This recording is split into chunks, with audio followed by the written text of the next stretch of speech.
Саламатсыздар ма, 4-ші сынып оқушылары? Бүгінгі біздің сабағымыз әдебиеттік оқу.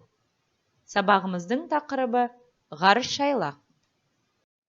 Сабағымыздың мақсаты: сөйлеу барысында мақал-мәтелдерді, өлең жолдарын, нақыл сөздерді және вербальды емес тілдік құралдарды қолдану. Байқоңыр. Төмендегі сөздерді пайдаланып, Байқоңыр сөзін сипатта. Байқоңыр қаласы туралы не білесіңдер? Сұраққа жауап беруге дайындал. Байқоңыр туралы бейнероликке назар аударайық. Бірі. Айлақтың ашылғанына биыл 62 жыл. Осы аралықта 1500-ден аса сәтті ұшырылымдар жасалды. Бұл дегеніңіз әрбір үшінші жер серігі дәл осы Байқоңырдан аттанғанының айғағы. Ал 1955 жылдың 2 маусымы ғарышкерлер қаласының ресми ашылған күні. Қалашық іргесі қаланғалы атауын бірнеше мәрте ауыстырды. Әуелде Ташкент 9 деп аталса, кейін Төретам, Ленинск қаласы соңында Байқоңыр болып өзгертілді.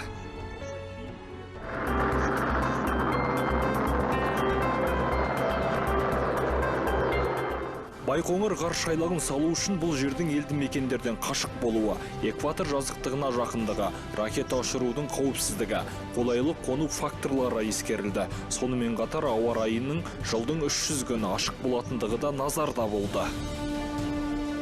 1957 жылы 4 қазанда Байқоңыр ғарыш алаңынан тұңғыш ғарыш ракетасы сәтті ұшырылды.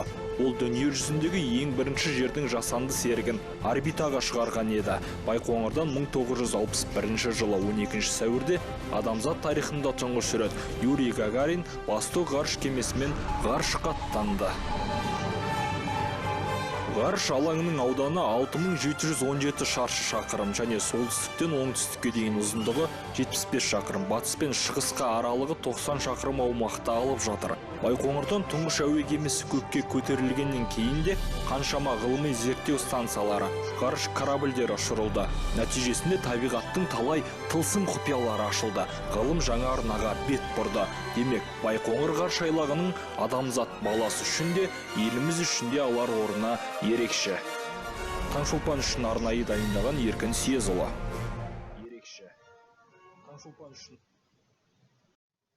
Тақырыбы: ғарыш айлақ. Әрмен қарай, Балалар, Байқоңыр туралы тыңдаңдар. Тыңдайық.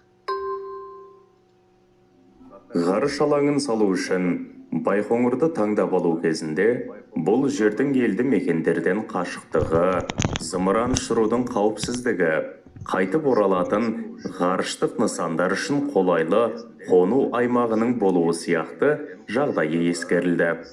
Байқоңырдың басты және көмекші нысандары мен қызмет ету орындары кең аймаққа орналасқан. Олар бір-бірімен автомобиль жолдары және темір жол арқылы байланысқан. Байқоңырдың негізгі нысандарына техникалық тұғырлар, старттық кешендер мен ұшу трассасының бойындағы өлшеу бекеттері, ғарыш алаңына түрлі жүктерді жеткізетін кірме жолдар, көмекші және қызмет көрсету нысандарына отын, жанармай сақтайтын алаң, энергия және сумен қамтамасыз ететін жүйелер, байланыс жүйесі, телевизия, тағы басқасы жатады. Байқоңырда зымыран тасығыштың әрбір түріне сәйкес бірнеше техникалық тұғырлар және олардың әрқайсына арналып бірнеше старттық кешендер салынған. Байқоңыр әлемдегі ең ірі жер беті ғылыми ғарыш полигоны болып табылады. Оның басты және көмекші нысандарының жалпы ауданы 6717 шаршы шақырым. Оның басты және көмекші нысандарының жалпы ауданы 6717 шаршы шақырым.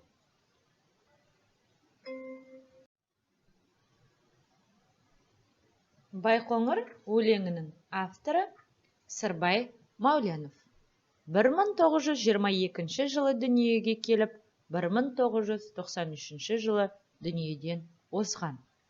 Ақын, жазушы, аудармашы. Қостанай облысы Жангелдин ауданында дүниеге келген. Жазушы, балаларға арналған барлаушы бала, құлыншақ, бала жолбарыс, қорқақ торпақ, тағы да басқа өлеңдері мен әңгімелерін жазған. Оқушылар, Байқоңыр өлеңін түсініп оқиық. Әрмен қарай, оқып болған соң, өлеңнен теңеу, эпитет сөздерін тап. Ең алдымен барлығымыз теңеу деген не екенін есімізге түсіріп жіберейік. Теңеу заттың не құбылыстың белгісін, қасиетін, сапасын көрсететін көркем ұғым. Теңеу сөздері дай, дей, тай, тей жұрнақтар арқылы жасалады. Эпитет ол да заттың, құбылыстың ерекшелігін, сыр сипатын бейнелі түрде танытатын айқындауыш сөз. Осы ережелерді пайдалана отырып, өлеңнен теңеу, эпитет сөздерін теріп жазайық. Білгенге маржан. Байқоңыр ғарыш айлағы Қызылорда облысының Төретам ауылына жақын жерде орналасқан. Адамзат баласының ғарышқа жолы осы Байқоңырдан басталады. Сондықтан Байқоңыр жұлдызды қала деп аталып кетті. Үйге тапсырма.